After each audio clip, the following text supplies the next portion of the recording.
Wait lang ngayon. May pa-surprise siya. Magandang hapon. Kumuna kayo. May pasyente ako sa pinto.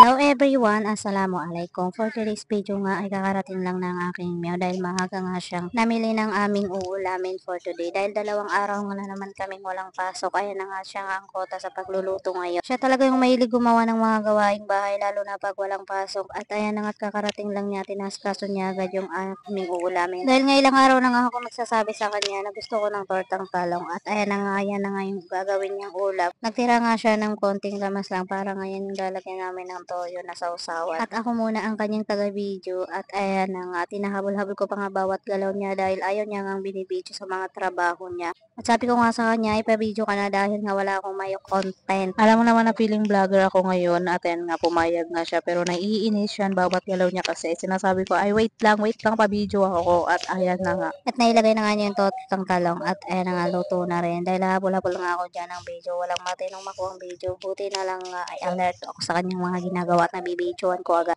Pagkaluto nga ng ulam, may inuna niya ng pakainin yung mga anak ko tapos nagayin na rin siya ng sa amin at ayan na nga, binibidyo ko siya habang kumakain. Dahil nga sabi ko sa kanya ay para nga makita nila na talagang masarap nga yung linuto mong ulam at talagang 100%.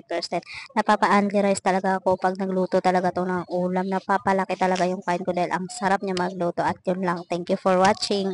Bye-bye!